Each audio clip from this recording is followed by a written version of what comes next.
All right, we are going to start our program in about 2 or 3 minutes, so if you can make your way to your seats or if you're in the lobby, come on in. What a great crowd. This is going to be a great night, so we'll start up in about 2 or 3 minutes. Thank you.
All right, I think we're about ready to get going here. So if you could make your way in, find your seats, and let's have a great night celebrating so many wonderful athletes and their parents, of course, who have managed to come here. So hello and welcome to the Columbian's third annual All-Region Awards Ceremony.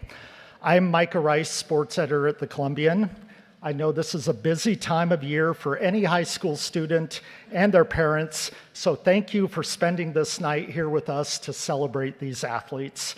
Tonight, we honor 250 athletes across 23 sports who were selected as all-region athletes for the 2025-26 school year. I'm always in awe of the talent and dedication every one of you display. Let's give yourselves a hand.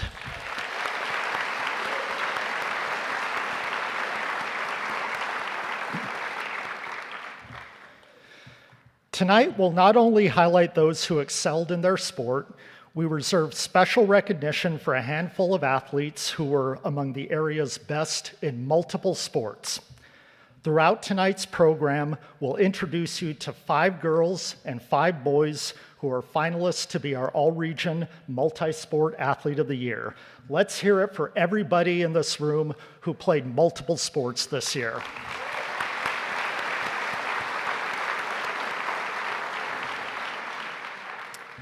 Where in the world will sports take you?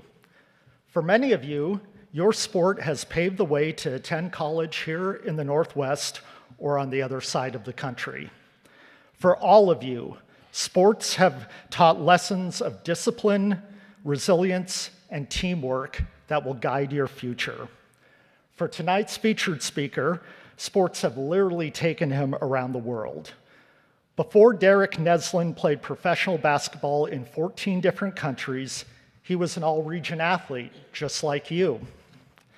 Though we didn't call it all-region back then, Derek was part of the Columbian Super 5 basketball team. He led Evergreen's undefeated state championship team in 1995 and earned all-state honors in 1996.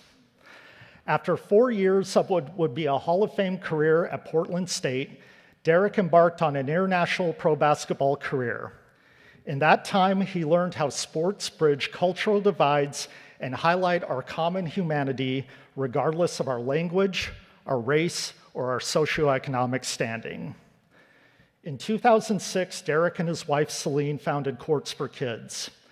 The premise of this nonprofit is simple yet profound, that a simple concrete sports court can serve a vital purpose for the people living in communities big and small.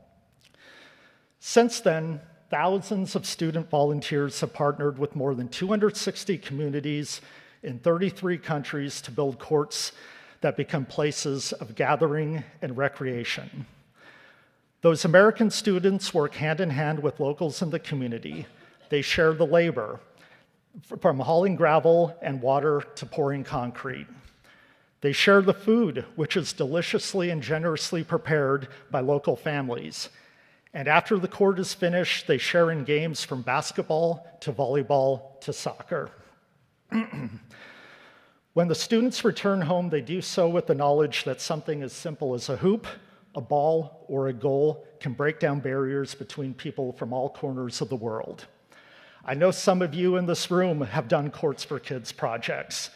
The trips I've taken with my 2 daughters, to the Dominican Republic with my oldest, and to Panama with my youngest, are experiences we will never forget.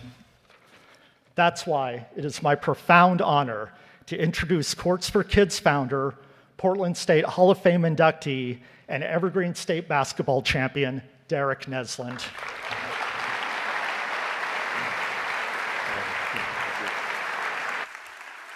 Thank you, Micah. Appreciate it. Thank you.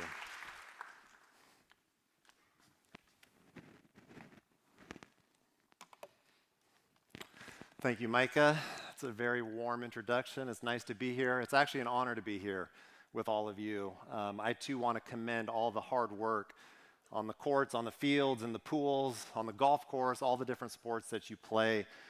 It was a lot of hard work, I know, that got you to where you are. We're celebrating you tonight because you're the best in Southwest Washington. So once again, I'd like to give you guys a round of applause.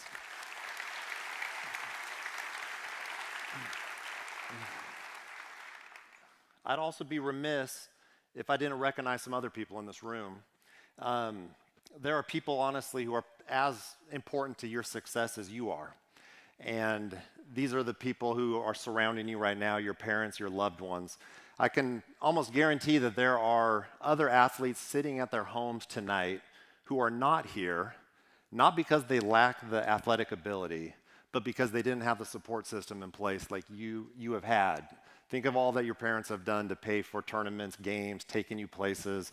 It's a huge, huge sacrifice, and I'd like you to show your gratitude to them by giving it up for them as well.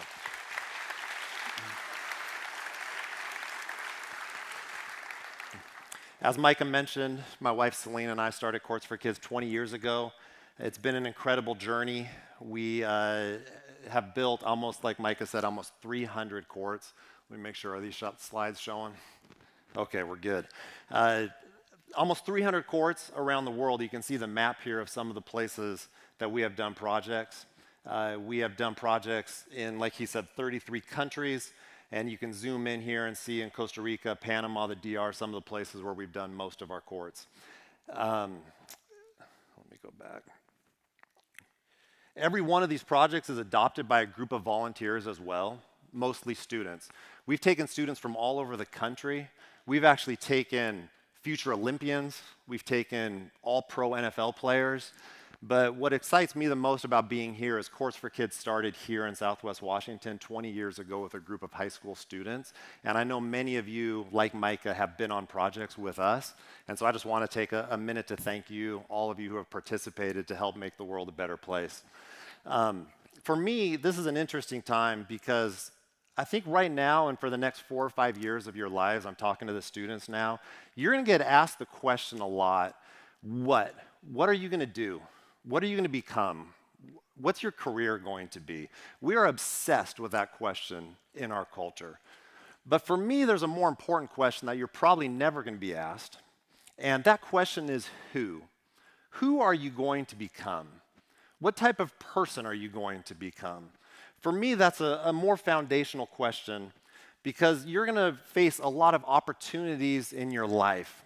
And those opportunities, whether you take them or not, are going to be more dependent upon the type of person you are becoming. I'm sure some of you have seen the movie Inside Out. I love that movie. And in that movie, they talk about core memories. And I've taken this time to reflect a little bit on mine. But I literally 30 years ago, I know I'm old, was in your exact shoes. And this opportunity has given me a chance actually to take a trip down memory lane.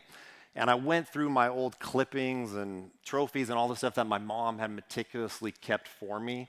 And I came across, I can't see, is there a trophy showing right now? Oh, perfect, okay.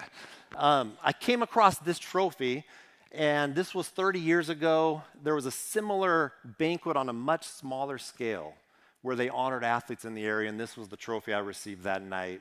And I just wanted to say that when I was, well, first of all, this is a great event. I mean, I just want to thank the Columbian, Kate, Olivia, Micah, all the people that go to put this on. Can we give them a round of applause, please?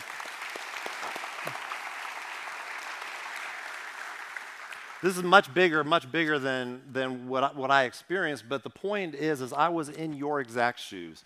And when I was in your shoes, I never, ever would have imagined in a million years that life would take me the direction it has taken me. And for you, you really, I'm sure, don't know exactly where life will take you as well. But once again, I've realized that there are these core memories I have, and the first one for me started when I was playing basketball at Evergreen. Micah mentioned I was part of a really, really special basketball team. We were, in 1995, the state champions at the 3A level. That was at the time the highest classification in the state of Washington. And we were 26-0. We won our games by an average of over 20 points. We only had 2 games in single digits. So we had an incredible run, an incredible team. And there was a guy that I ran into at a wedding last year who's a longtime coach. And he said all these old-time coaches in the area gather together in Seattle for conferences or whatever. And he said that when they get together, one of the things they do is they talk about the top teams in the state of Washington, and they kind of rank them. And apparently, according to them, we are usually in the top 10, sometimes as high as 6 in their rankings, which to me is incredible, but it's also a bunch of old guys talking around a room, so it doesn't really mean anything. But the point is, I was part of an incredible team. Was that my core memory? The success, the accolades, the accomplishments? Actually, it was not. My core memory was actually something that happened off the court. When I came into the team, I was a junior. There were only 2 juniors on the team. It was a senior-dominated team. And we had a group of 4 or 5 seniors that before every game, they would go into the locker room and they would invite people to come join them. And they would go into this room and they would talk and they would pray. They were a people of faith. But as I just went into the room and I was invited, I was really blown away by the things they said. They would say things like, we're not playing for individual accolades, for stats, for awards. We're not playing for any of that stuff. And then they would say, we're not playing for the scoreboard. We're not playing to win or lose. And at this time, it got me thinking they might be a little crazy. Because for me, that's all it was about, right? As most athletes, it was about winning. It was about, I had these goals in my life. But they continued, and they said, we're playing, they adopted this mantra called total release performance. And the idea was that when they stepped out onto the basketball court, it was an opportunity.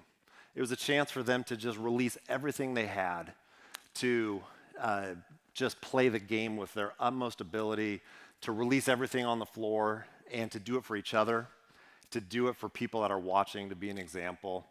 And like I said, it was one of the craziest things I'd heard in my life up to that point. And so I did what I think anybody would do, is I started watching them, and I started trying to catch them in some sort of, like, they can't be serious. This can't be true. Let me catch them in something. And so I ended up just starting to pay attention and watch them closer. And what I noticed in practice, these guys gave everything they had. Our coach had to change practice drills because they were getting hurt. They were the best teammates. They were encouraging.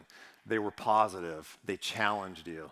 It was an incredible group. They built the best culture of any team that I've ever been on, and I'm sure any team I ever will be on. When we were up 40, it didn't matter.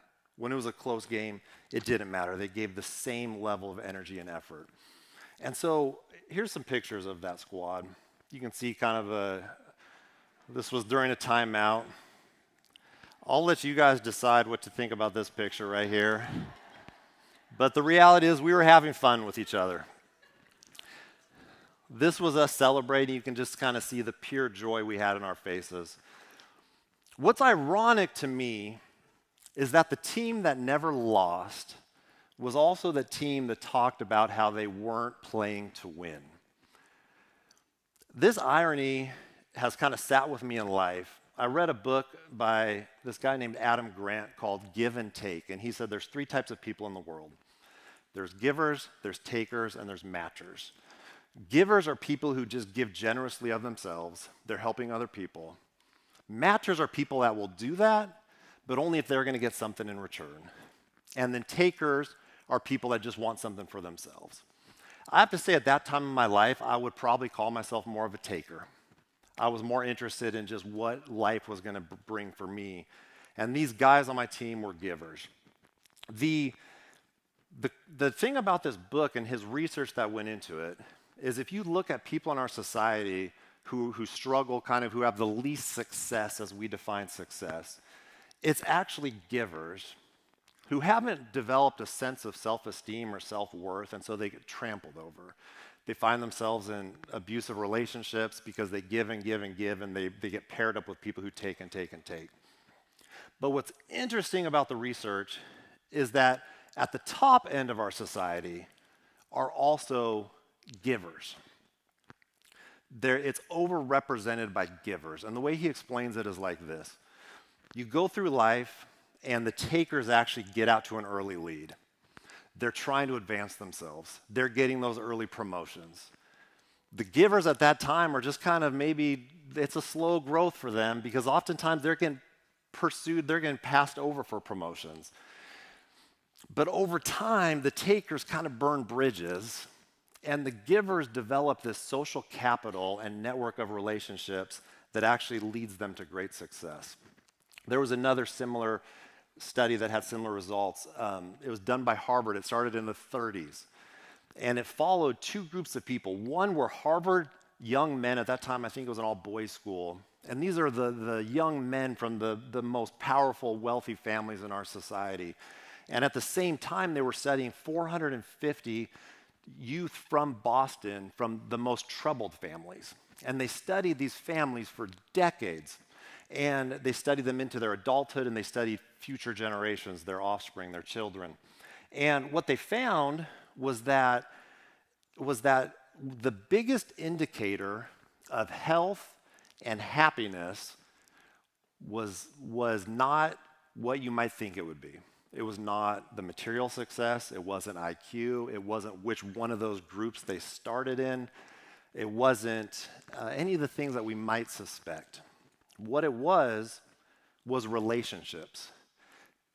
People that were content with their relationships in their 50s lived longer lives. It was a bigger indicator of health and longevity in life than smoking, alcohol use, high cholesterol. Relationships are what mattered. And I think this is what my team had a grasp on. I think this is what they understood, and this is what started to hit me at a core level in my life, is that the way that a lot of times we define success can be really narrow. Dr. Martin Luther King Jr. said, an individual has not started living until he can rise above the narrow confines of his individualistic concerns to the broader concerns of humanity. I think my teammates were onto this. This whole concept was kind of confirmed 7 years later. I was asked to speak at a basketball camp for all kids from Vancouver. And there was 100 of them in the room, And I was so excited to share with them about this evergreen team, this legendary evergreen team. And so I asked them how many of them heard about this team from Evergreen 7 years ago that did all these amazing things. And I was so disappointed to only see 1 or 2 hands up in the room. Here I thought we were such a big deal and nobody cared. Like the shelf life of our success was less than 7 years. And for me, it just reiterated what these guys were all about, because the life lessons that they started ingraining in me have still lasted and continue to grow and develop. My second core memory, also related to sports, is after my freshman year of college, I was invited to go play basketball in Croatia and Bosnia. And I didn't really know much about Croatia and Bosnia. I didn't travel. I didn't come from a family who traveled, and I didn't really want to go. But I had a coach who was insistent that I go, and he kept encouraging me, kept pushing me, and so I ended up finding myself in Croatia and Bosnia. Here's a map for those who aren't too familiar with that part of the world. There's a town you can see in the top right. It's called Slavonski Brod. What I didn't really know when I went there, this was 1997, is 3 years before, there was a really big war that was just ending. And it was between the Serbs and the Croats. And where we were at in Slavonski Brod was actually one of the hot points of the war. There was a major bridge connecting the two countries. And we went there, we'd play basketball games, and then at night we would walk around town and we would see buildings just in rubble. We would see mortar holes in these buildings.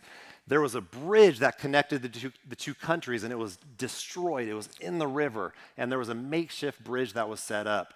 And we'd go there, and there were UN soldiers everywhere, kind of patrolling the area, and we would talk to them, and they were telling us stories about Croatian police officers coming to them after a few beers and saying, "Can we cross over to Serbia, go kill some Serbs and come back?" And we learned about the animosity, the hatred, we learned about the conflict, we learned about all that had happened to them. And I came home from that trip, and my wife was convinced, my girlfriend at the time, we weren't married that young, my girlfriend at the time, who now is my wife, Celine, was convinced we were going to break up.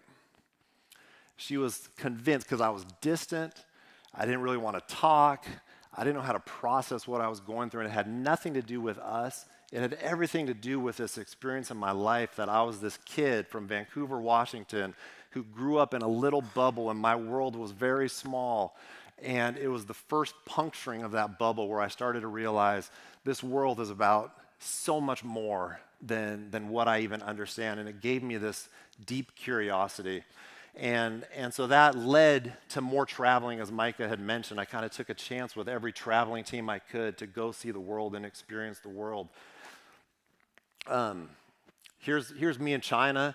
I actually included this picture because in the back right, there's a guy who was about 15 years older than me at the time. His name's David Wood.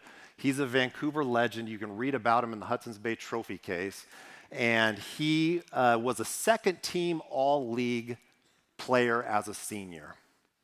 He went on to, I think, a 9-year NBA career, which is an incredible story in and of itself. For anyone who knows him, I wanted to give that little shout out. Here's me in China signing autographs, and when we started Courts for Kids, I wanted to have an experience where local students, local athletes were not being the celebrity Americans, but were going over with more of an equal status relationship with the community members. Here's me on the right. You can see this guy next, this Chinese guy is about 7'3". I'm 6'6.5". I look tiny. So I just had some incredible experiences doing things like that. Here's me playing in Kazakhstan. This game is against the Uzbekistan national team. And we beat them in the semifinals of this tournament, and I had a really good game. So the next day we're playing the Kazakh, their national team. And I fouled out of that game in 5 minutes. I was picking up fouls when I was 20 feet away from the play. And I was so confused. And then I went up after the game, and there was a hallway, and there was a team picture. And in the team picture, I looked closely, and the two guys at the bottom who came to be the owners of the team were the referees for that game. And so I've told this story to people from Kazakhstan, and they're like, of course. It's like, what else would you expect? So like I said, my travels have taught me a lot about the world. So for me, I had these these values. And so I want to also say, before I forget, a lot of people think the world is a scary place. People ask us, you've been to so many countries, what's the scariest place? Like, tell me some crazy stories. And the reality is, I don't have any. There's places I wouldn't go. There's places I wouldn't put myself in at risk, but our travel, we've been to over 90 countries. I've never been to a place where I haven't been welcomed warmly with hospitality.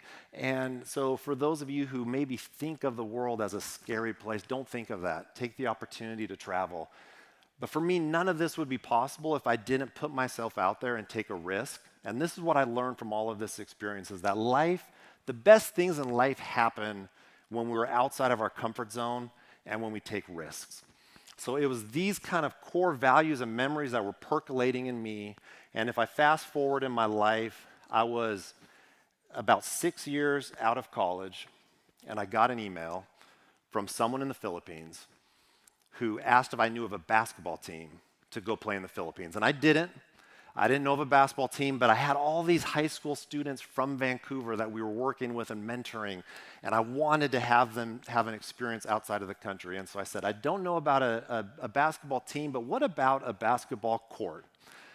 Would there be any need for that? Because we have some volunteers. And I forgot I sent that email, and the next morning I woke up to 3 emails in my inbox from different communities that all said, are you kidding me? Like, we're trying to do this. And so we brought 24 Vancouver students, parents, coaches to the Philippines. And you can see what the land looked like before. And then we just did this project. We thought it was going to be a one-time thing. Came home, got back to our normal life.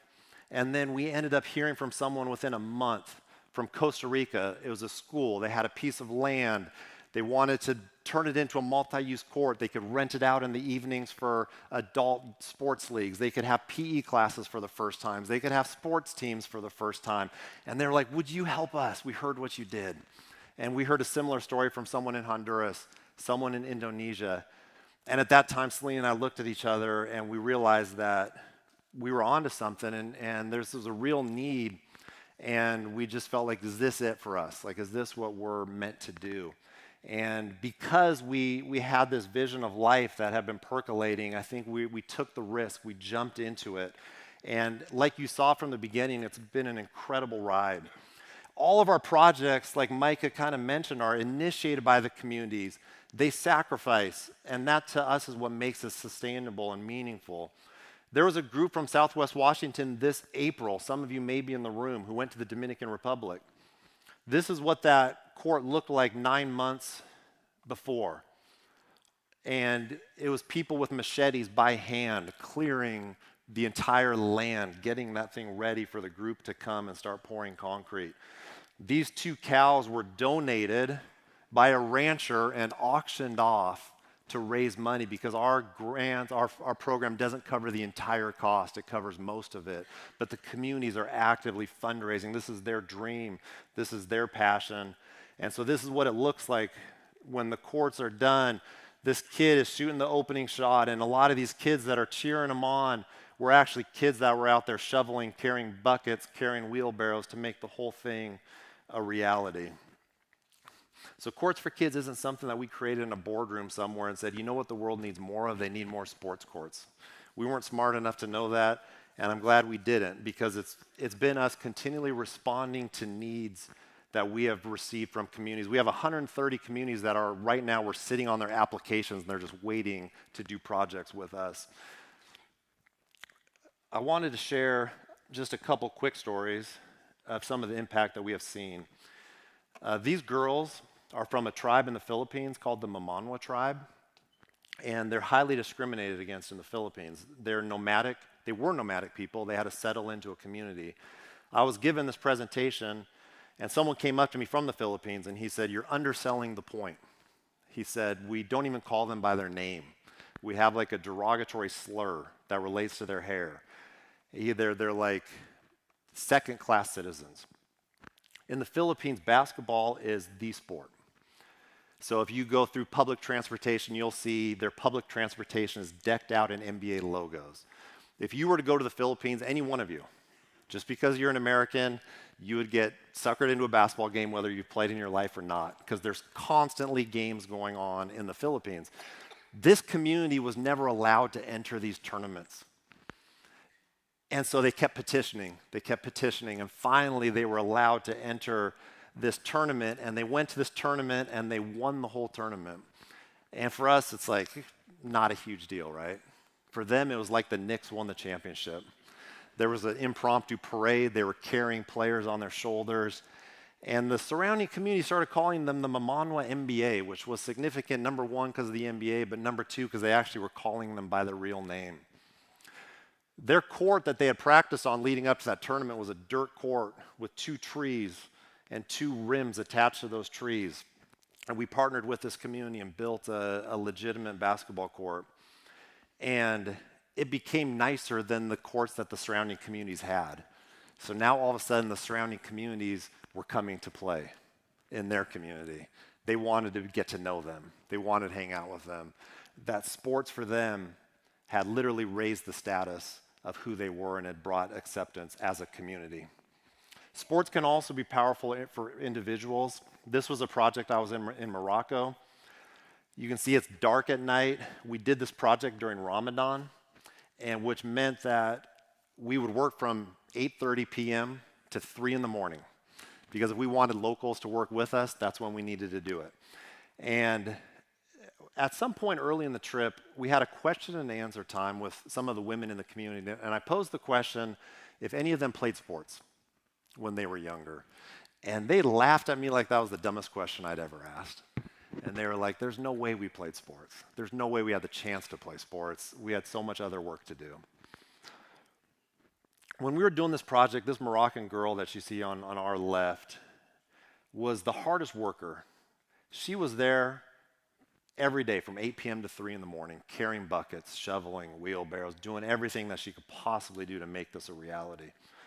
Fast forward, the court's done. We're doing a clinic on the court, and I go up to this clinic, and this girl is doing picture-perfect, full-speed, fast-break layups. And that's not easy to do for someone who's never played basketball. I've been to a lot of places. It's not a natural body movement, but here she was. So finally, I pulled her aside, and I said, you have to tell me, like, who taught you? Who do you play for? You have to play for a team. Who's your coach? And she said, I've never had the chance to play basketball. But as soon as we found out we were getting the court, I've been on my phone teaching myself on YouTube how to play. And when she said that, you could see the excitement in her voice. She ended up being on this team that won this tournament. Her prize was a basketball, and you could tell it was the most cherished gift she had received. And for her, you could see, like, this meant something to her. Our logo as Courts for Kids, if you notice, is a girl shooting a basketball, because when girls play sports, it does something really, really powerful. The statistics are incredible. But for this girl, it's a chance to have control over her own body and to just have a different future in life. So we, in addition to the impact that our courts have on communities, like Micah alluded to, every project gets adopted by volunteers. And we are all about full immersion. What that means is we go to the communities and we stay in the communities, even if they're rural, remote. We sleep on mattresses on floor. Sometimes our groups take bucket baths. Sometimes they use latrines. But what they get out of that experience is a genuine experience of what these communities are all about. This is my youngest son a few years ago on the same trip Micah was on. And this is him after the work's done playing an impromptu game of dominoes with the local kids. That's what our trips are all about. They're about connections, about finding meaning. And this quote that you can read comes from a student. These are the things we hear a lot, is that the most difficult part of going home is I actually want to stay. Parents are shocked to hear their students say this, but I wanted to stay. Why? Because of the connections, the meaning of this whole experience, but also the people. Because what I've learned through travel is that in a lot of places that we go that we view as really poor, they actually are rich in a lot of ways. And you know what they're very strong in? They're strong in relationships. They're strong in connections. In other words, they're strong in the things that really matter in life. For me, that's how this whole thing comes full circle. The same lessons that the Evergreen guys imprinted into my life at a young age, and trust me, they weren't perfect. I'm not perfect. This is a road. This is like, which direction do you want to head, right? Those same lessons are the same ones that I think our students gain from our trips, from being around people in places we go. The reality is, none of you are going to do probably what my wife and I do for a living. It's such a strange, obscure thing. We feel like it's honestly the best job in the world. We love what we do. But you're going to do something. And I guess my final encouragement and challenge to you is this.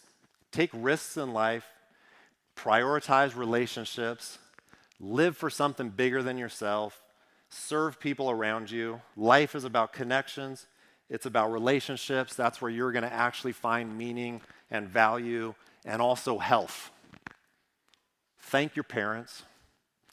And then let the rest of us be amazed at the journey life takes you on. Hopefully, in 30 years, you'll be at a place in life where you can say, I've got the best job in the world. Thanks, everyone.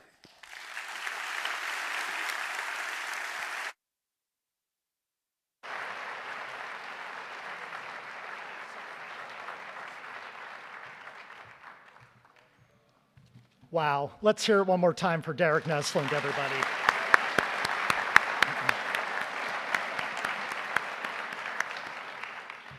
You know, he mentioned something about, no place being scary, and it kind of brought back a memory. I spent 2 years in the Peace Corps in Siberia teaching English, and it was in a small town, and every Tuesday night, the men of the town would gather at the school gymnasium, even in minus 40 degrees, to play volleyball. And it wasn't long before I started to learn about them and started to learn a lot of Russian, and just not the kind of Russian I could use in class the next morning. All right, at this time, it's my pleasure to highlight the first finalists for the Multi-Sport Athlete of the Year. Our first female multi-sport athlete of the year finalist is Jayla Ellis of Heritage. A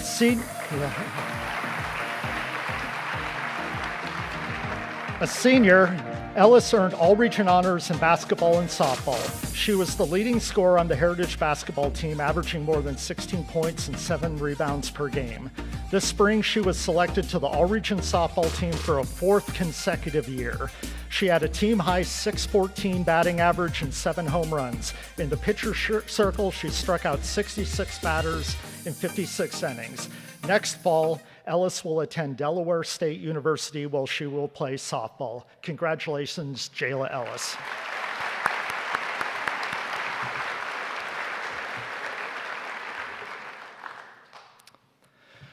Our first male multi-sport athlete of the year finalist is Torrin Baker of Skyview.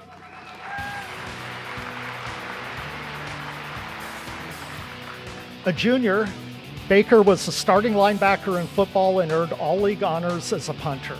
He was a key player off the bench for the Storm basketball team that went 16-8. He followed that with a standout soccer season. One of Skyview's top goal scorers, the forward earned a spot on the all-region team, helped the Storm win the 4A Greater St. Helens League title, and reach the state playoffs for the first time since 2018. Congratulations, Torrin Baker.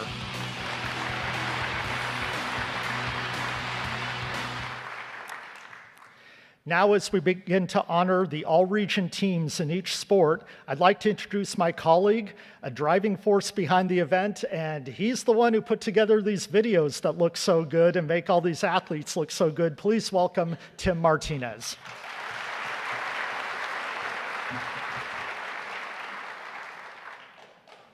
Thank you, Micah. This year marks the 25th year that the Columbian has recognized the outstanding high school athletes in every WIAA-sanctioned varsity sport.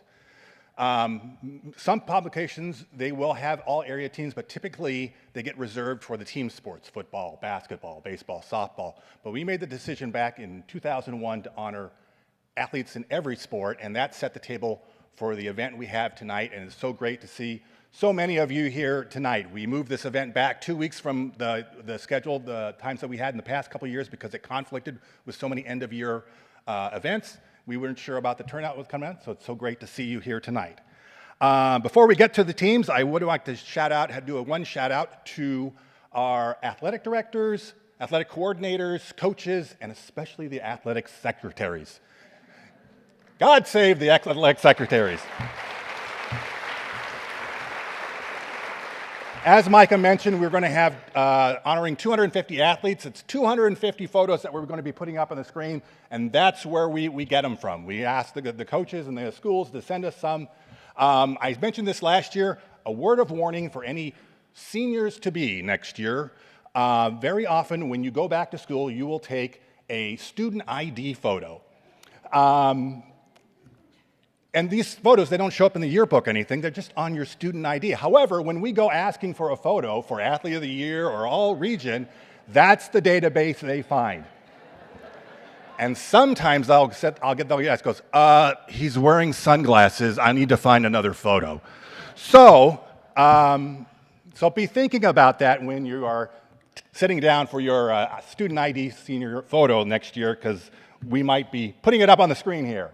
If you pay very close attention, there weren't very many this year. I think you might see a tiara or possibly a tux, which are both awesome accessories for our purposes tonight.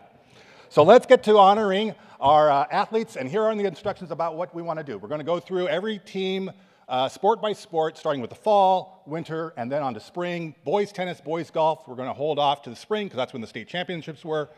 What we're going to do is we're going to start with the sport, and when your sport comes up, we're going to ask you to come over here to the stairs to your right and come up here. We're going to have the members line up here, and then we'll bring up the Athlete of the Year and they'll have a presentation. There'll be a chance for photos up here. We have our photographer, Taylor Balcom, here tonight.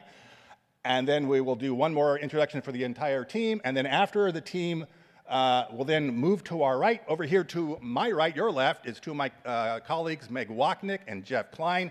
They have certificates to hand out to all of the all-region team members. All right, here we go. So let's get started by introducing the all-region football team.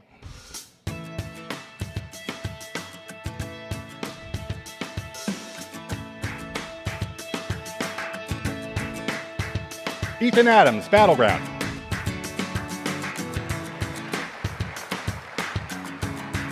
Thor Brody, Camas. Royce Jones, Washougal.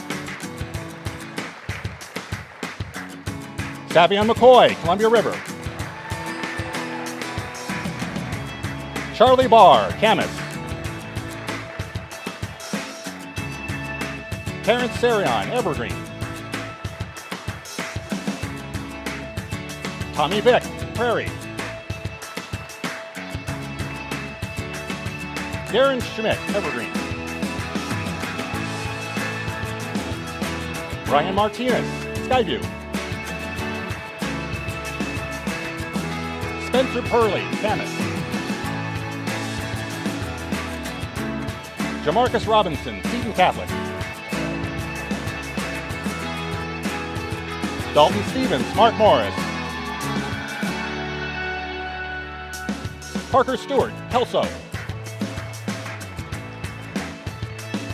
Ryland Fick, Battleground. Brian McLemore III, Richfield.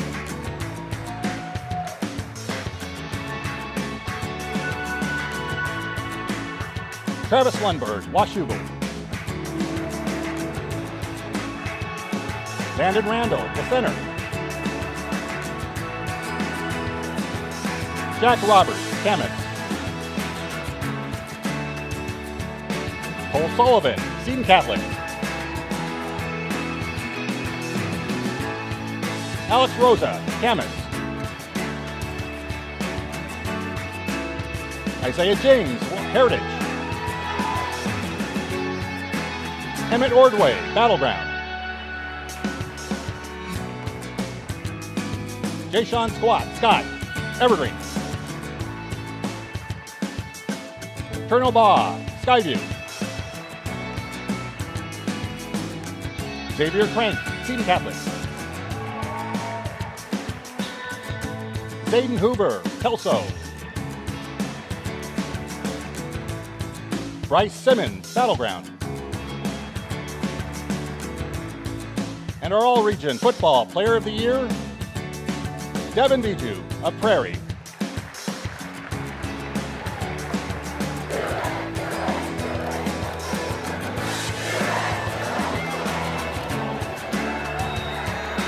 Plans after high school are to go to the University of Nevada and play football, and also try to get a degree in teaching. I think the key to gaining confidence in my sport is over constant repetition and hard work throughout the years. I think if I'm practicing all the time and putting in the work that I need to and outworking my peers around me, there's no reason I shouldn't be confident.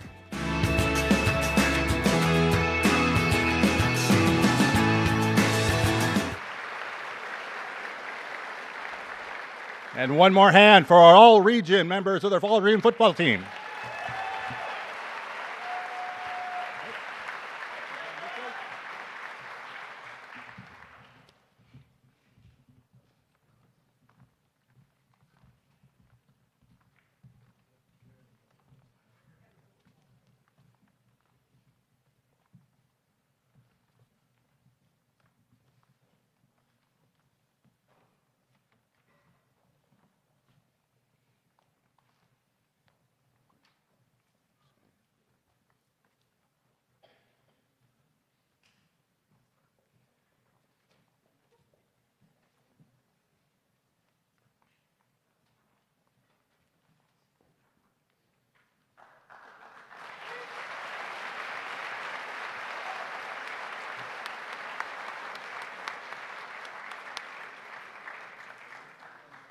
That is a great turnout for the All-Region football team. It's the largest of our All-Region teams, but I'm just in awe of the talent. And, it's a long time from the fall, but still time to keep those memories alive. So one more time for the All-Region football team.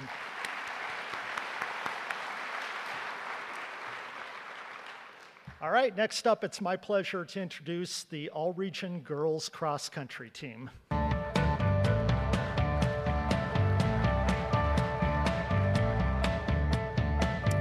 Grayson Aldridge Hawkinson. Ella Koch, Union. Sasha Posh, La Center. Ava Peterson, Hudson's Bay. Sophia Rogers, Battleground. Sarah Thompson, Union. And our All-Region Girls Cross Country Athlete of the Year is Kate Westfall of Camas.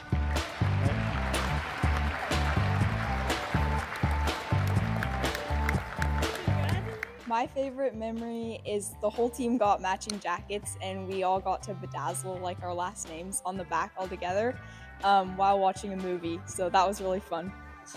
Definitely my dad, he's just encouraged me a lot and he believes in me so much. Just like giving me big goals that I never thought were possible. And then this year I actually achieved some of the things that he put out there for me.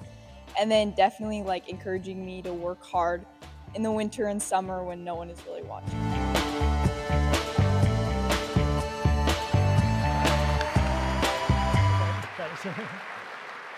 Congratulations, thank you. Yeah, for the athletes of the year who couldn't be here, I mean, there's scheduling conflicts, and for some of them, if they're seniors, they've already joined their college programs. That's where we bring in the ADs and the coaches, and we'll make sure they get their framed photo eventually. So, again, congratulations to the girls cross country team.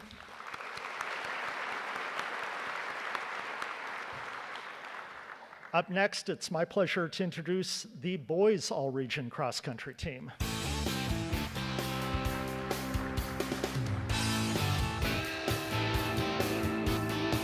Silas Allen, Hudson's Bay. Aaron Barron Pintor, Columbia River. Trey Copper, Battleground. Peyton Jones, Camas. Lord King Nana Baduwea, Battleground. Tavin Timperley, Prairie.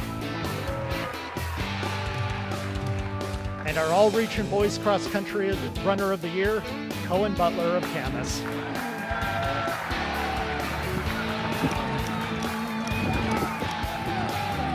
My favorite memory from this past season was over the summer. It was kind of a new thing we did. We went and did a varsity team camp. And at that team camp, we cooked dinner. It's actually up on our Instagram if you want to go look at it. But we all cooked dinner and had a blast. We made some spaghetti, and it was just a great team bonding event. It was a lot of fun.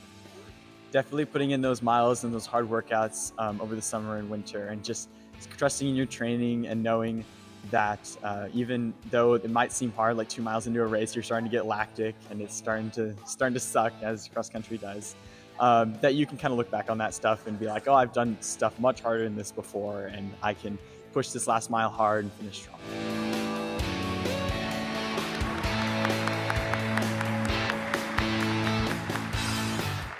Thank you. One more time, the boys cross country team, all region.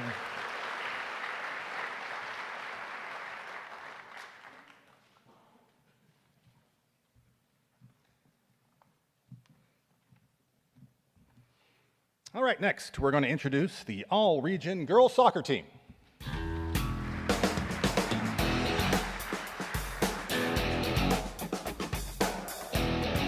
Remy Buckley of Columbia River. Lauren Cornelius, Skyview. Paige Curl, Camas. Natalie Grajeda, Camas.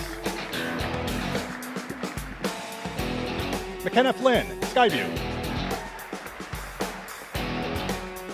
Shaylee Hay, Skyview. Michaela Hunt, Columbia River. Cece Laugan, Seton Catholic. Haley Miller, Union. CJ Moore, Seton Catholic. Ellie Wilson, Ridgefield. And our all-region girls soccer player of the year, Tegan Urban, Mountain View.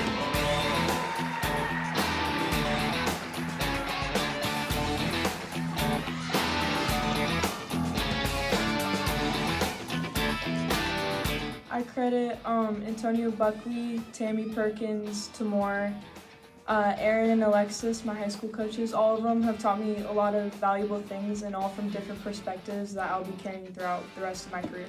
The most important lesson sports has taught me is to never give up on yourself and always keep pushing for greatness.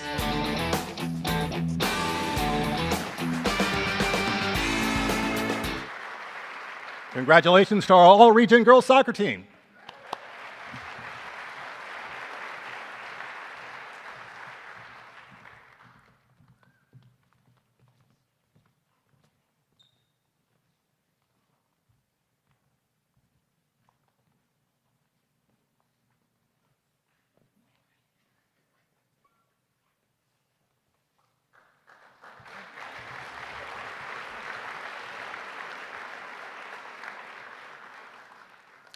Up next, the all-region volleyball team.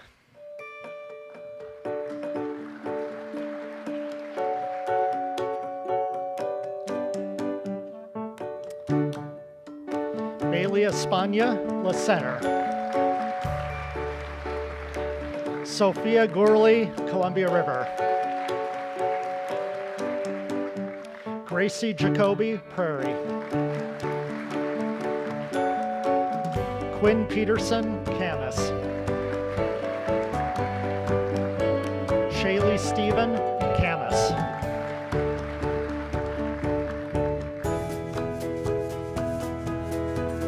Emily Capon, Kalama. Paige Haynes, Ridgefield. Ella Ibe, R.A. Long. Emma Sanchez, Camas. Avery Seeley, Columbia River. Olivia Snyder, Prairie. And our All-Region Volleyball Player of the Year is Ella Thompson of Camas.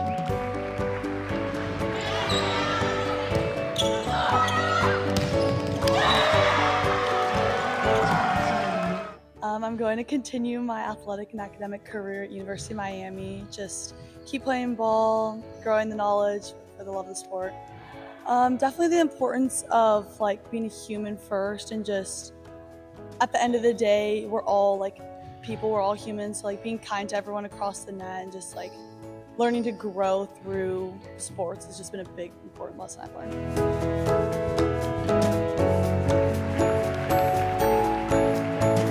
Congratulations. Ella is one of those athletes that has actually already left and enrolled at the University of Miami, Florida, and taking part in their summer workouts, so getting a head start on her college career. We can't wait to follow her. One more time for the All-Region Volleyball team.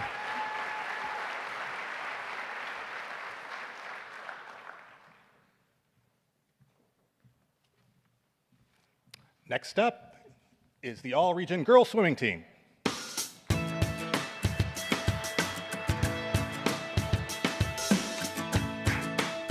Lucy Demaray of Mountain View. Ingrid Morrison Garcia of Columbia River. Georgina Romero of Hawkinson. Catherine Sittler, Camas. Bailey Strahan, Skyview. Poppy Wick-Jones, Camas. And our All-Region Girls Swimming Athlete of the Year, Reagan Zaman, Columbia River.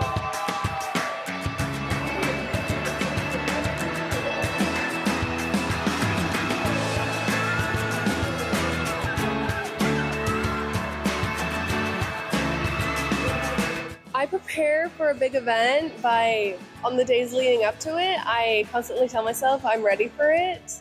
I definitely eat well beforehand. I have a lot of carbs before those big swim meets.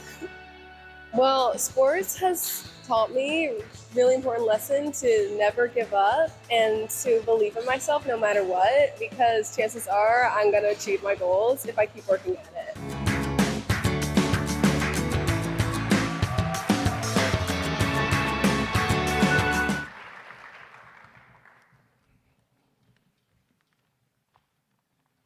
All right, congratulations to our girls swimming all-region team.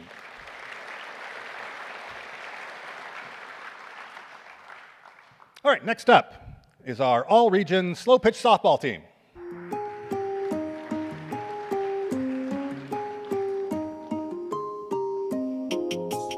Malia Burns, R.A. Long. Haley Corona, Columbia River. Malia Figueroa, Skyview.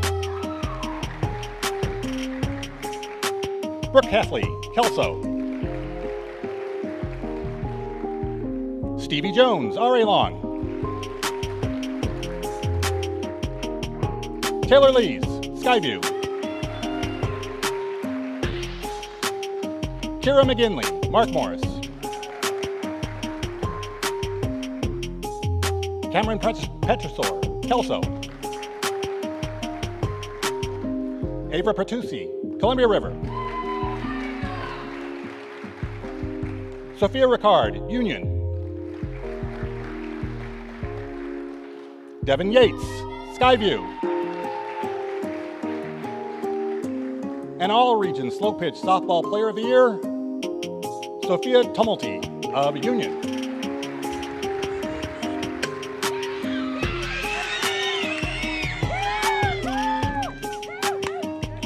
My favorite memory of the past season was when we were at state and like our whole team was sitting in the hallway of our hotel room. We were all just talking, and it was just really fun because like everyone was talking. You get to hear about you got to learn so much about our team, and it's just a really good bonding experience. I think the key to gaining confidence in my sport is just practice. You'll never get better if you practice. So it's practice, practice, practice. Practice makes perfect. So.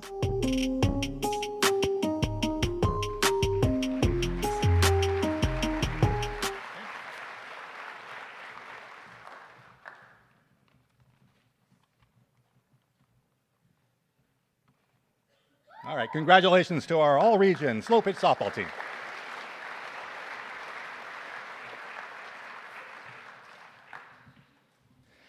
All right, let's hear it one more time for our all-region fall sports athletes. I'm just curious, and you can answer by applause. How many of you came here from Kelso or Longview tonight? Awesome.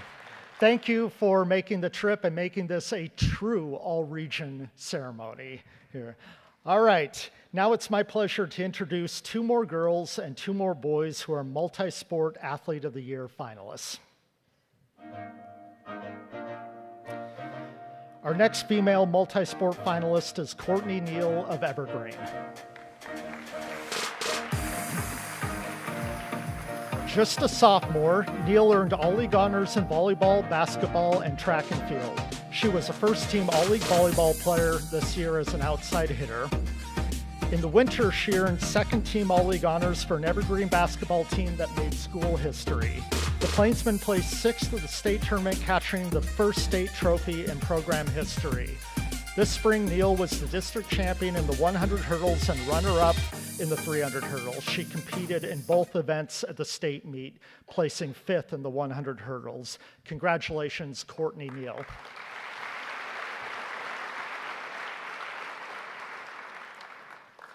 Our next multi-sport finalist is Charlie Barr of Camas.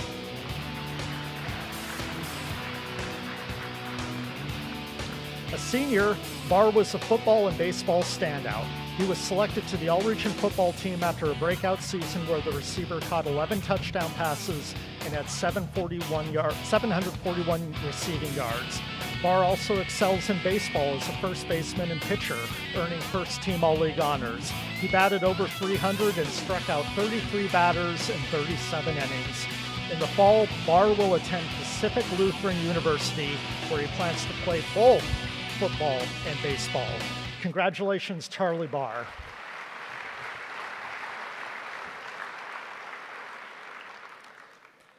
Our next female multi-sport athlete is Riley Seamer of Seton Catholic. A senior, Seamer was a volleyball, basketball, and track and field standout. She earned second-team all-league honors in volleyball as the Cougars reached the state tournament. In basketball, she was the 1A Trico League Player of the Year and all-region selection. Seamer became just the second player in school history to reach 1,000 career points. In track and field this spring, Seamer was district runner-up in the discus and placed 7th in that event at the 1A state meet. This fall, Seamer will attend the University of Redlands in Southern California, where she will play basketball. Congratulations, Riley Seamer.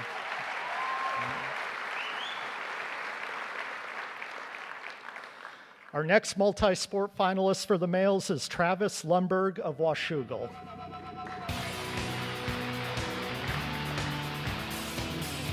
A senior all-region football and track athlete, Lumberg was the 2A GSHL football defensive MVP in the fall. The defensive end had 23 tackles for loss and 7.5 sacks for the league champion Panthers. This winter, Lumberg was a forward on the Washougal basketball team. The Panthers' 15 wins this season is the most since 2014-15. Lumberg capped his high school career with a 4th place finish in the discus at the 2A state meet, earning a spot on the all-region track and field team. Congratulations, Travis Lundberg.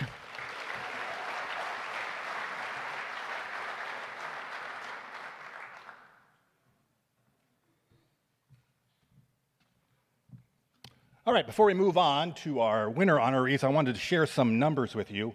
The 250 athletes that we are celebrating tonight came from 24 different schools, from Castle Rock all the way down to White Salmon. And the schools that had the most honorees tonight, with 14, Kelso High School, with 14, Seton Catholic, 17 honorees, Ridgefield, with 21 honorees, Union, 28 honorees, Columbia River, with 31, our host tonight, Skyview High School, And with 38, Camas High School. All right, we'll move on to the winter sports, and we'll start with the all-region boys basketball team.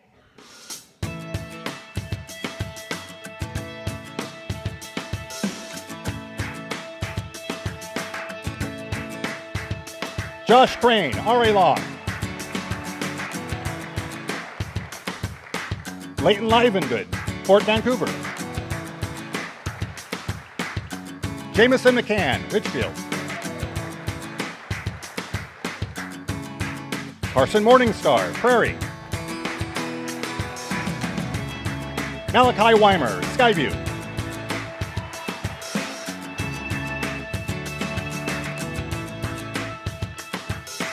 Jackson Appa, Fort Vancouver. Des Daniel, Skyview. Cam Newsom, R.A. Law.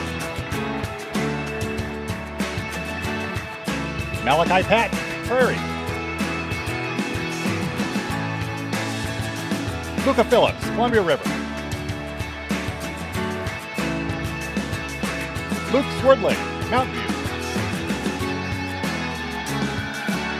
And our all-region boys basketball player of the year, Ethan Harris of Camas.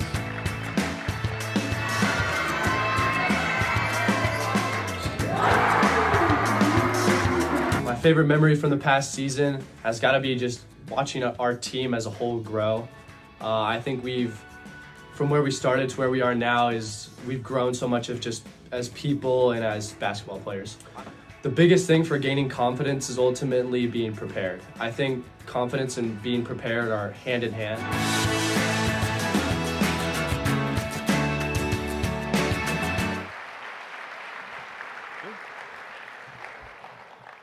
All right, Ethan couldn't be with us. He actually is already at the University of Idaho beginning preparations for his college career, but congratulations to the rest of the all-region boys basketball team.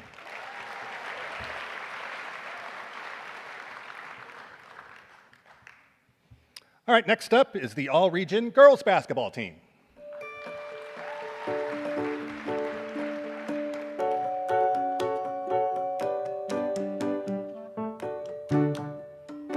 Kennedy Bacher, Skyview. Gracie Glavin, Columbia River. Mila Larry, Union. Kamora Ross, Evergreen. Riley Seamer, Seton Catholic.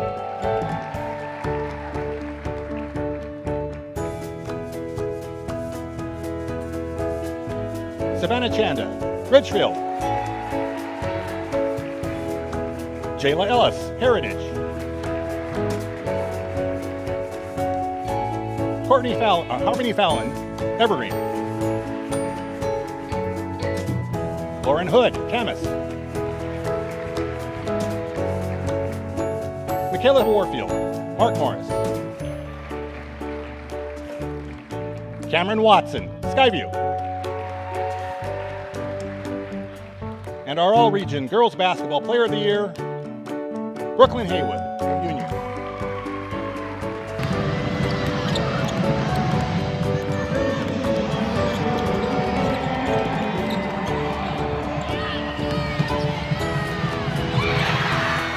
My favorite memory from this last season was probably winning districts and making history with my team. It was the first time we've ever done it, and I wouldn't want to do it with any other team.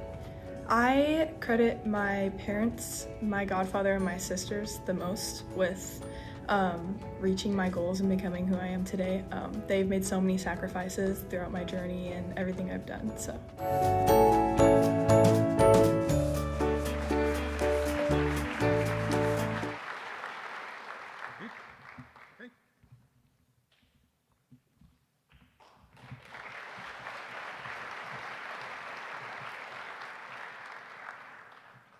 Congratulations one more time for our all-region girls basketball team.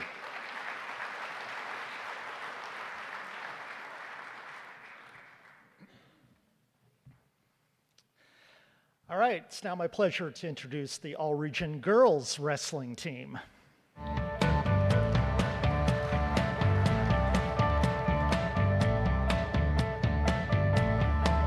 Bar, Union.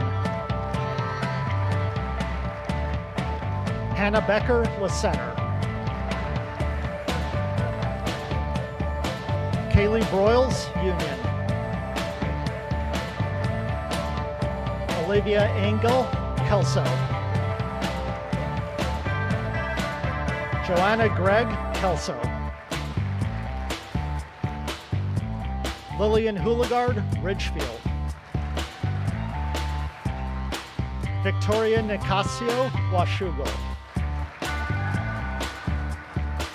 Kiana Katara, Union. Tegan Trenda, Hawkinson. Avery Vega Padilla, Camas. Vanessa Weber, Skyview. And the All-Region Girls Wrestler of the Year, Madison Cardins of Skyview. Let's hear it for South Kitsap Polk Jr., Lizzie Hayden. And her opponent is from Skyview. She's a senior wearing all black. Who I credit the most to helping me reach my goals is my sister Maribel, my brother Noah, my coach Michael, and my club coach Mr. Pittman. My plans after high school are to attend a 4-year college and wrestle, obviously, but and work to becoming a social worker.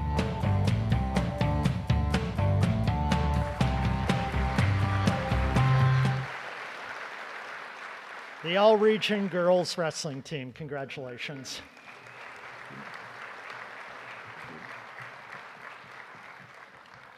Congratulations, Madison. Congratulations. A little disclaimer before we get on to the boys all-region wrestling team. There is a huge tournament happening this week in Milwaukee, Wisconsin. It's the Junior National Duels, and it just so happens that a lot of our all-region wrestlers are competing for Team Washington in Milwaukee, so a lot of them are there and unable to be here, but that's what happens when you have such a talented group of wrestlers from the area, is they get to go represent Washington in tournaments like that. So with that in mind, let's introduce you to the all-region boys wrestling team.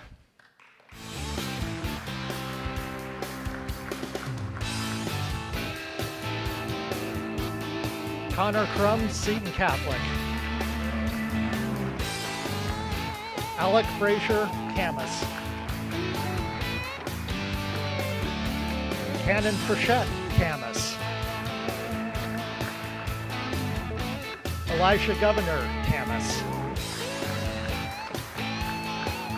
Andrew Gray, Battleground. Simon Jarrell, Camas. Garrett Lees, Washougal. Hunter Shirley, La Center. Tommy Vick, Prairie. Cooper Williams, Castle Rock. And our all-region wrestlers of the year, the twins, Jonas and Mason DeRocher from Ridgefield.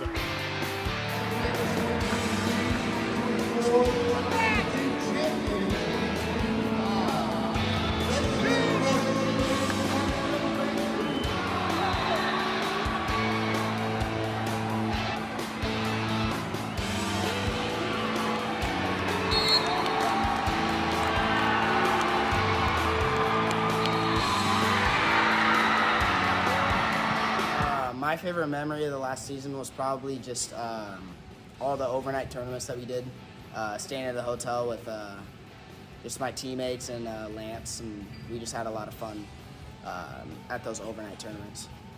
My favorite memory was just the tournaments, like having fun with all my teammates, the overnight tournaments, and just getting to it's a new team, so getting to really know all those guys is kind of fun.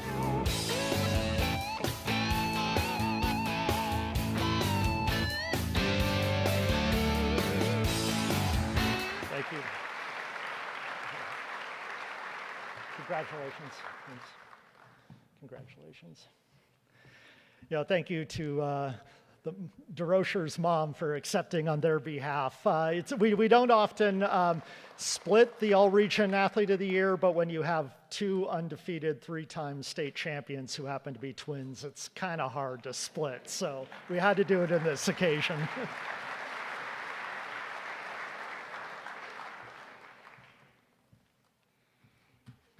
All right, next up is the All-Region Boys Swimming Team.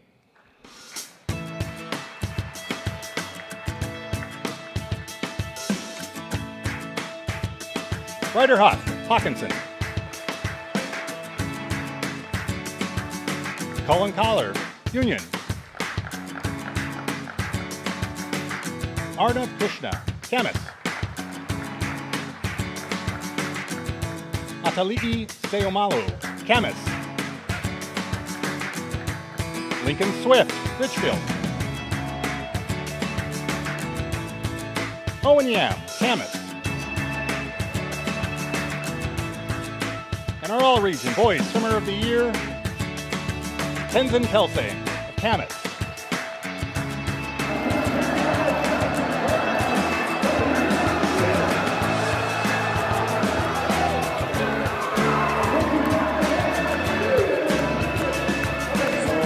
Prepare for a big event, I'd most likely listen to a lot of music and try to calm down as much as possible for the event.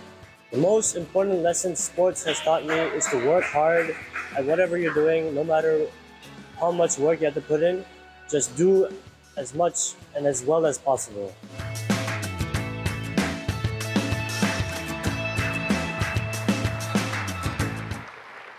All right, congratulations to the All-Region Boys Swimming Team.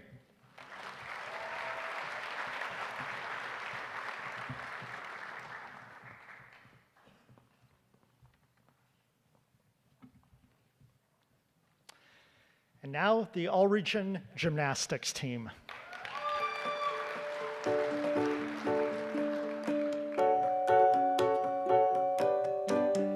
Olivia Aguirre, Camas. Madison Bohat, Camas. Evie Dreiling, Ridgefield. Gabriella Howard, Union. Lena Pattison, Washougal. Natalia Sanchez, Union. And our All-Region Gymnast of the Year for a second time, Carly Christ, Union. My favorite memory from the past season is our prayer circle that we do as a team, and it's always a blessing. The biggest obstacle I've had to overcome in gymnastics was the mental game, the mental side of it, and just staying focused in the gym. I give the credit the most to my family and friends because they're such a good support system, and I literally couldn't have done it without them. Having somebody to lean on, and it's literally unmatchable what I'm been blessed with. And also I give all glory to God because he brought me further than I ever thought I could.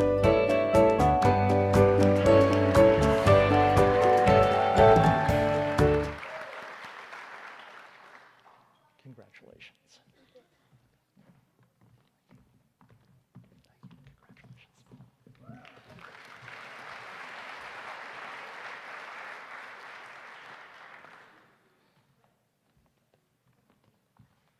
And we'll wrap up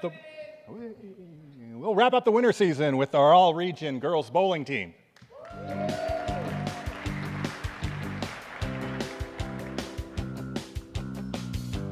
Bree Hust, Skyview.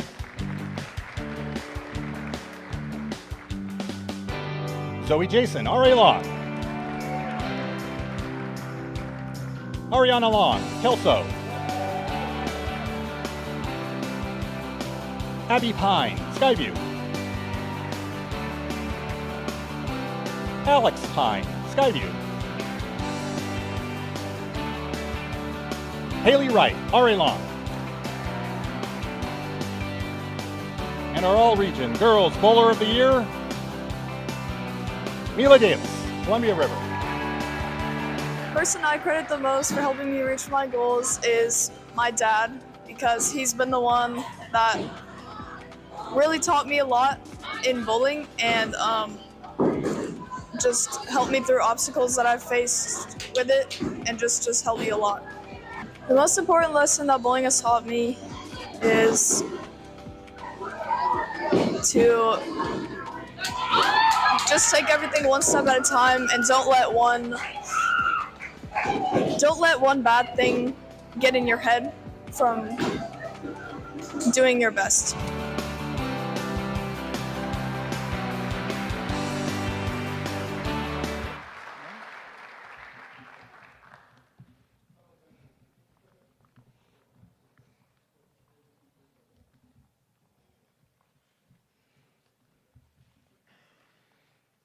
All right, we'll have one more hand for all region bowling team and all of our winter sport honorees.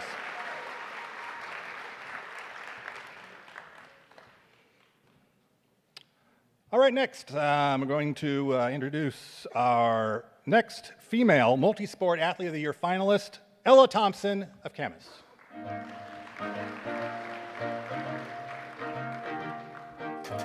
An all-region player in volleyball, Thompson averaged nearly 5 kills per set for the Papermakers, who went undefeated in 4A GSHL play. The senior led Camas to a 5th place finish at state, the program's 3rd consecutive top 6 finish.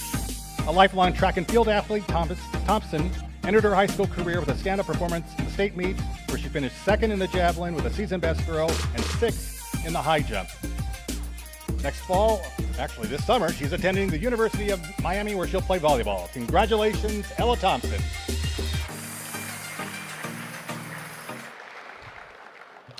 Our next male multi-sport athlete finalist is Brian McLemore III of Richfield.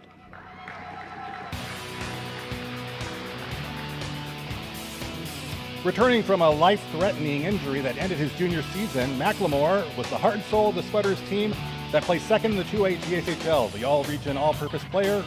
McLemore had 435 receiving yards, 40 tackles, and 3 special teams touchdowns. In the spring, McLemore was named 2A GSHL Boys Track and Field Athlete of the Year, capped his high school career at the state meet by placing 4th in both the 110 hurdles and 300 hurdles. Congratulations, Brian McLemore III.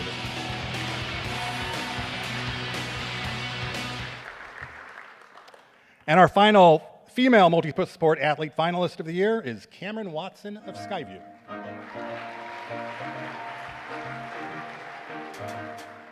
A junior, Watson earned first-team all-league honors in soccer. The midfielder helped the Storm place 4th at the 4A state tournament, equaling the program's best finish.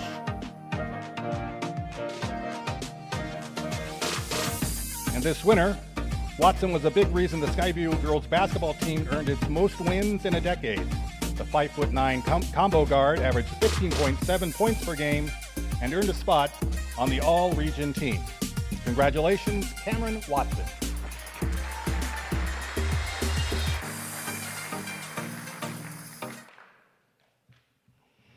And our final male multi-sport athlete of the year finalist is Tommy Vick of Prairie.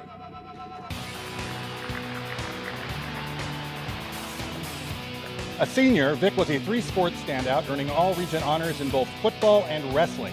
In football, as a slot receiver, he had 521 receiving yards and 9 touchdowns. On the mat, Vick was the 3A GSHL Wrestler of the Year. He placed 3rd at 138 pounds at the Mat Classic State Championships, the 3rd time he's placed in the state's top 8. In the spring, in track and field, Vick qualified for the state meet in 4 events, and he helped the 400-meter relay team place 9th at state. Congratulations, Tommy Vick.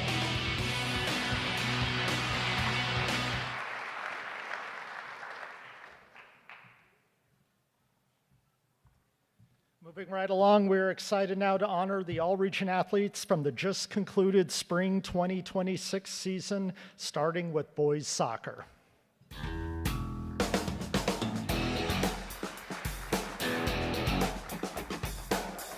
Torin Baker, Skyview.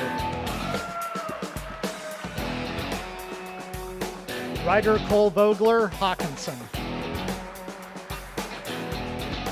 Bryce Diaz, Columbia River. Leif Evenson, Skyview. Hendricks Flick, Ridgefield. Leonel Herrera, Heritage. Christian Peralta, Fort Vancouver. Jackson Ratty, Mountain View. Mason Renner, Columbia River. Cooper Schneider, Camas. Mason Teeter, Camas. And our All-Region Boys Soccer Player of the Year, Omar Ramirez of Heritage.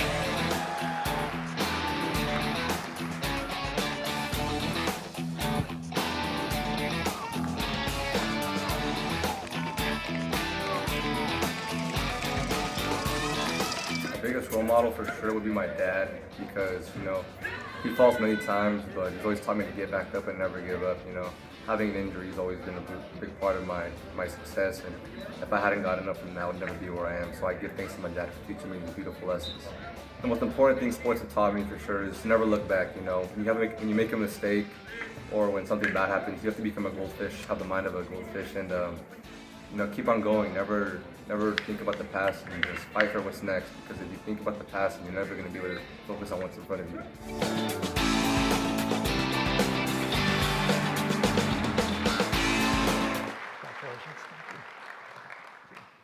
Thank you, Omar. The All-Region Boys Soccer Team.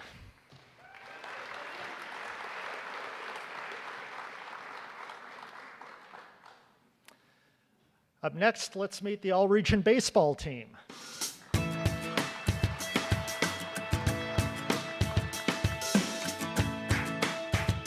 Decker Bartel, Mark Morris. Tanner Carlson, Skyview. Jacob Chandler, Union. Bryce Collins, Kelso. Colton Gesser, Seton Catholic. Luke Jenish, Columbia River. Brendan Lawson, Mountain View. Colin McGowan, Battleground. Gunnar Schockelt, La Center. Teddy Wiesoric, Seton Catholic. Dalton Woods, Seton Catholic. And our All-Region Baseball Player of the Year, James Gill III.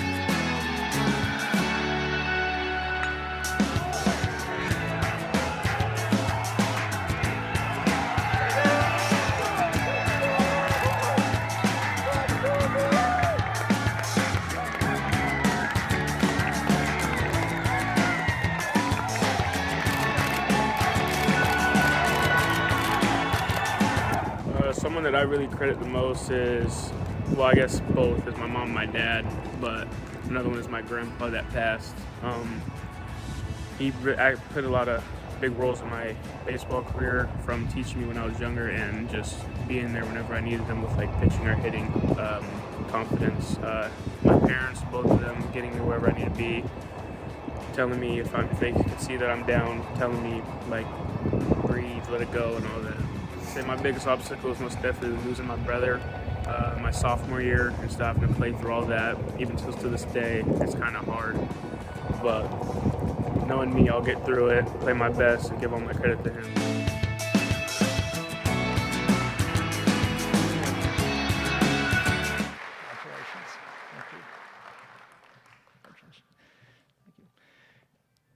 It's fitting for James Gill III as a 3-time winner of the All-Region Baseball Player of the Year award. So best of luck to him and the rest of the All-Region Baseball team.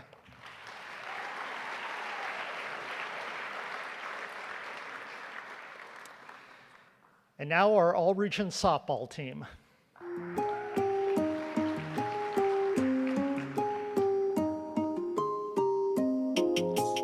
Lauren Baker, La Center. Shayla Ellis, Heritage. Paisley Friedenberg, Mark Morris. Kailani Hagdahl, Kelso. Abby Height, Ridgefield. Audrey Jackson, Skyview. Ruby Liu, Columbia River. Taylor Lees, Skyview. Kylie McMaster, Seton Catholic.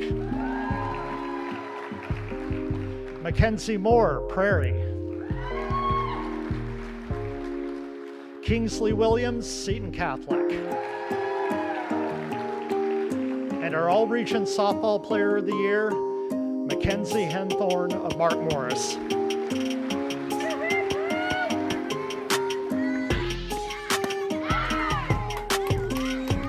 I prepare for big events by getting my hair done, putting my ribbon in my hair, and getting my Rebel from Dutch Bros. My plans beyond high school are to play at the University of Montana to play Division I softball.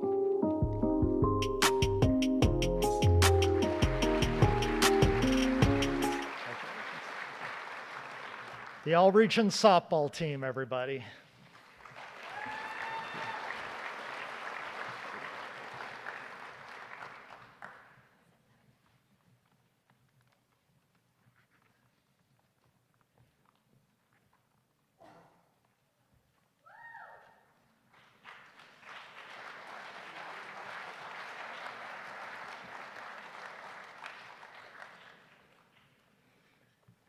All right, next up is our All-Region Girls Track and Field team.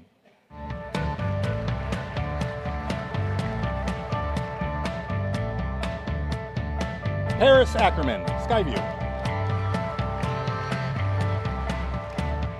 Samantha Evans, Columbia White Salmon. Sierra Garden, Camas. Violet Height, Seton Catholic. Ella Cope, Union. Leilani Mays, Union. Jordan Rabarge, Kelso. Sophia Strong, Mountain View. Macy Swanson, Kelso. Ella Thompson, Camas. Ellie Treadway, Kelso. And our All-Region Girls Track and Field Athlete of the Year, Elsie Harrell, Mark Morris.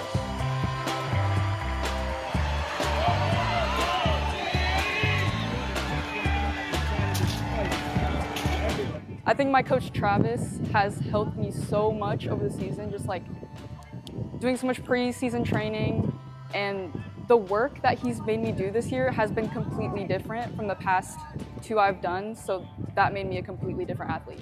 Just to not let the failures define me, and it makes me become a stronger athlete by doing that, and not to be so tough on myself when I do fail, because we're not all perfect, and I just have to accept that.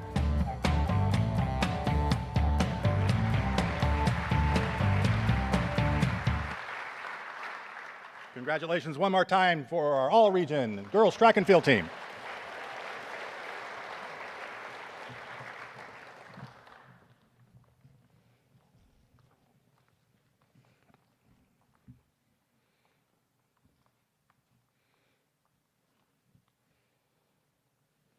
All right, and next up is the All-Region Boys Track and Field team.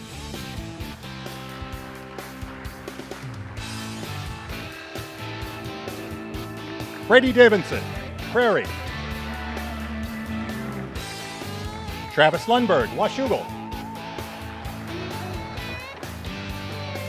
Brian McLemore III, Richfield. Lord King Nana Badawea, Battleground. Deacon Nichols, Washougal. Huckleberry Olson, Skyview. Varian Pinson, Woodland. Cameron Roy, Union. Jackson Short, Seton Catholic. Mason Thomas, Woodland. Ben Wheeler, Columbia River. And our All-Region Boys Track and Field Athlete of the Year, Cohen Butler of Camas.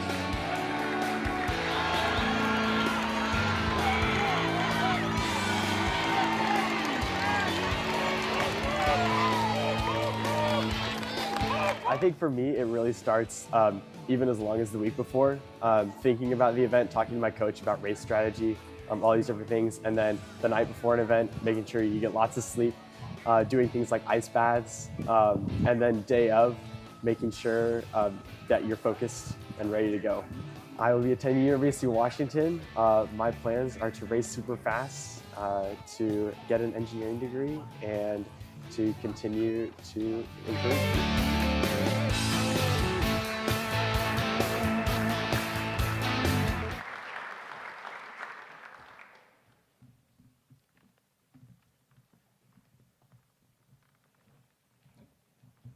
Congratulations again to our All-Region Boys Track and Field team.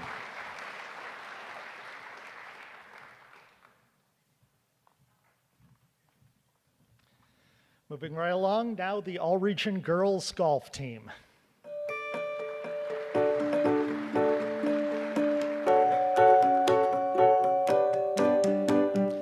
Maya Carrillo, Columbia River. Evangeline Fulton, Ridgefield.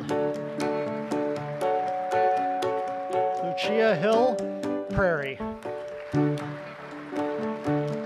Sky Linden, Washougal. Kira Newman, Washougal. Addison Paul, Washougal. Reese Ryder, Camas. India Schmidt, Skyview. And our All-Region Girls Golfer of the Year, Alyssa Rigby of Mountain View.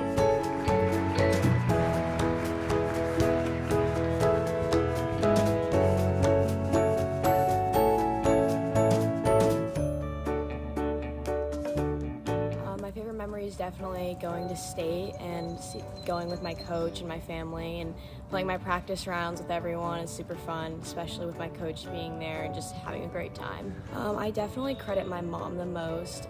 She's been there for every single practice, every lesson, really pushing me towards all of my goals and just being the most supportive person in my life.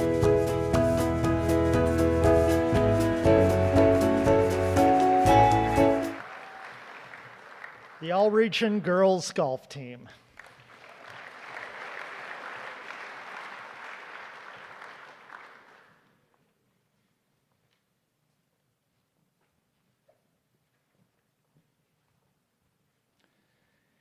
And now the All-Region Boys Golf team.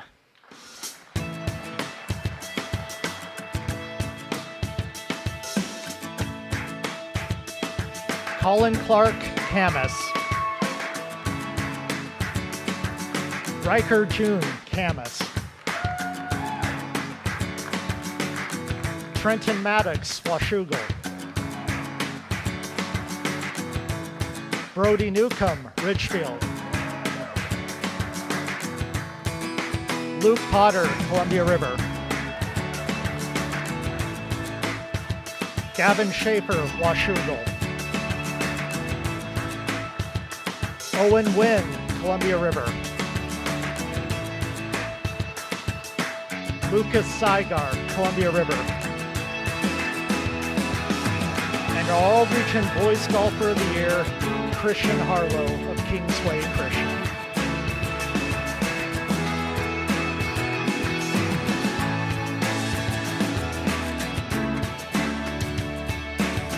My favorite memory of the past season is definitely winning districts by 23 strokes. I think that was definitely my favorite memory. I definitely credit my dad. Yeah, he's put in the most work for me, and he's found my trainer and my mind trainer, my strength trainer. He's helped me with my swing, and I think I would give him the most credit.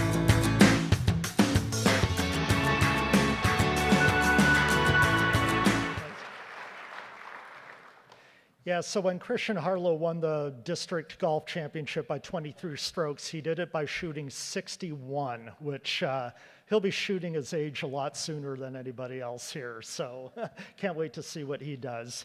Once again, boys golf all-region team.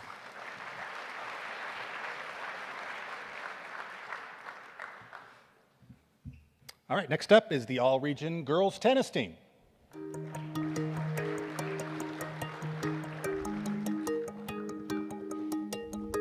Shreya Andy, Union. Annie Shepard, Skyview. Annie Morgan, Columbia River. Sydney Walburn, Columbia River. Riley Nelson, Kelso.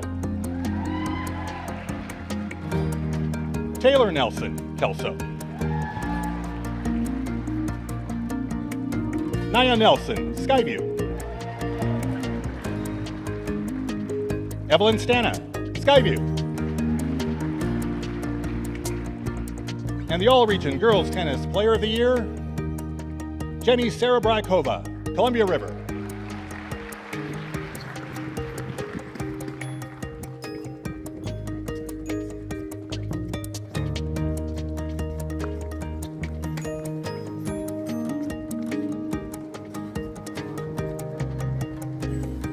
My favorite memory is when we went for our first game to Kelso up to Mid-Valley. Yeah, that was fun. That was first game. It was very exciting. I'm just trying to not think about it. Plus, I'm just trying to get more sleep, eat more, and practice more on the day before.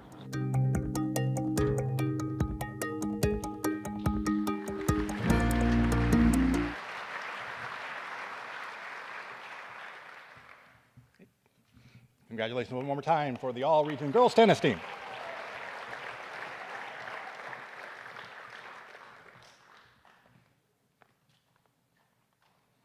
All right, our final all-region team to honor tonight is the all-region boys tennis team.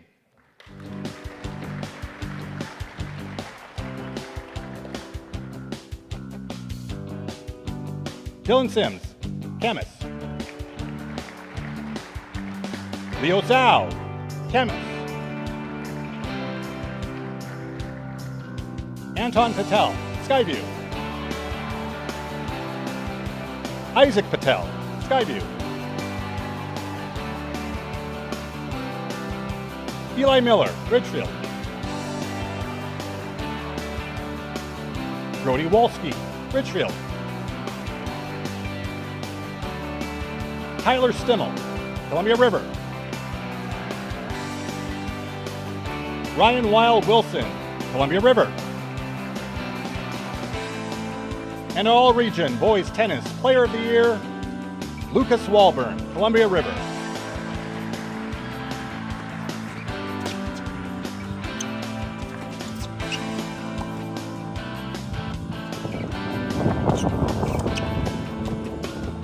Well, I currently plan to attend the University of Washington. I'm going to major in engineering. Not really sure what variant yet, but I'll figure that out once I get there. And I also plan on minoring in Mandarin. And I also continue to play club tennis at UW as well. I usually just try and clear my mind, not really try and think about it too much. I mean, as long as I have a good prep, eat some bananas maybe, get a good stretch in before. I don't know, I try not to overthink it too much. I kind of just go along with it, with the flow, and I don't know, just make sure I can do the best I can.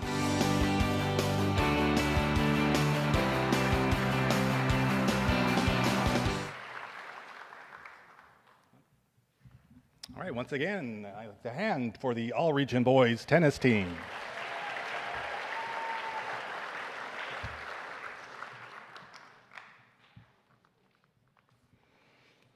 Okay, so before we get to our final awards of the night, I wanted to share one more appreciation.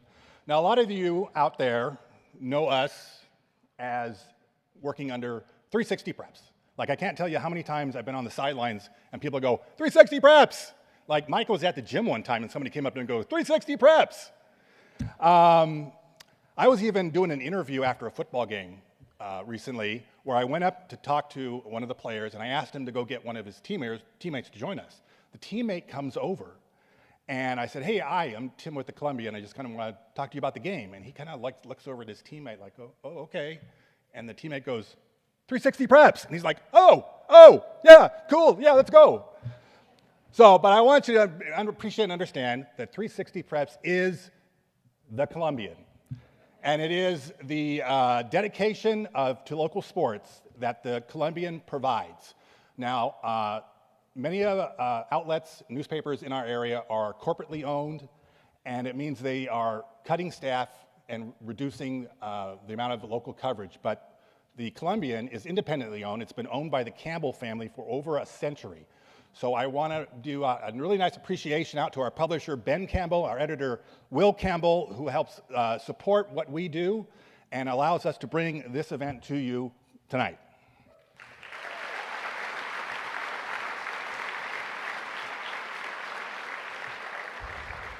All right, now it's time to invite our 5 finalists up to the stage for the All-Region Multisport Athlete of the Year. Please welcome Jayla Ellis of Heritage, Courtney Neal of Evergreen, Riley Seymour of Seton Catholic, Ella Thompson of Camas, and Cameron Watson of Skyview. Please join us up here on stage.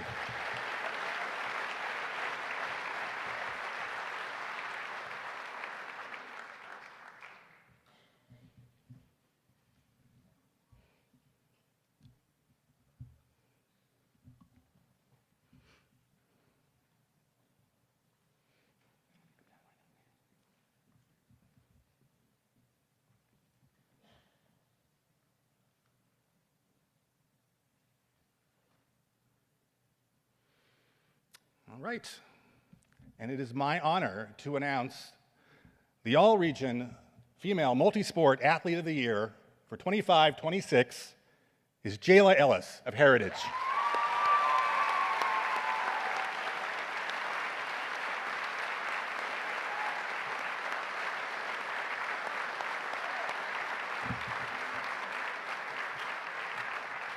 Can I have you back over there?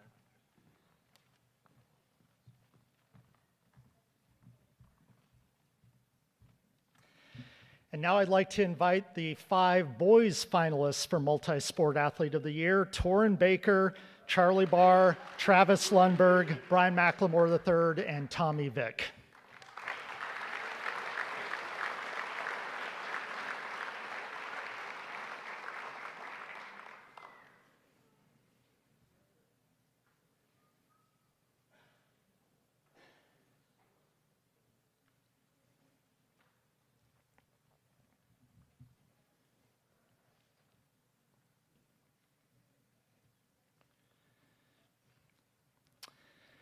And now it's my distinct honor to announce our Male Multi-Sport Athlete of the Year for 2025-26, Tommy Vick of Prairie.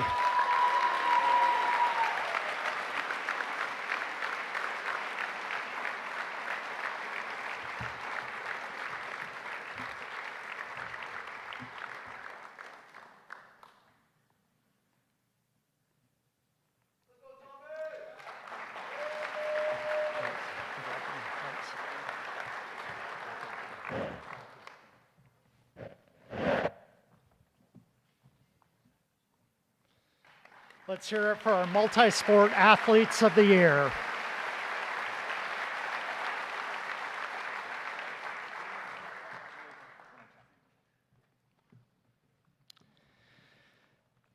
What an amazing event, what a great night to honor so many athletes, to honor so much talent, to honor so many people that have contributed to these athletes' success, and to kind of bring everything sort of to a close, full circle here. The theme is kind of where in the world will sports take you?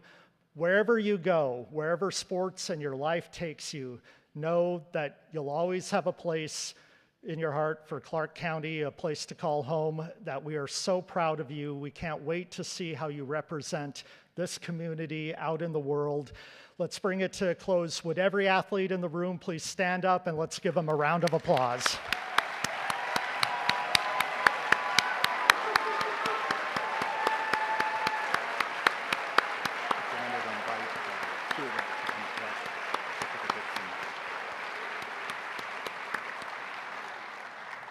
And with that, we invite school representatives, whether they're athletic directors or coaches or parents, to come collect the prizes for the athletes who couldn't be here.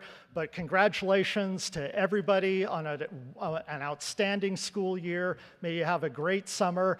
And for those of you who have not yet graduated, we can't wait to cover you next season. So good night and good luck.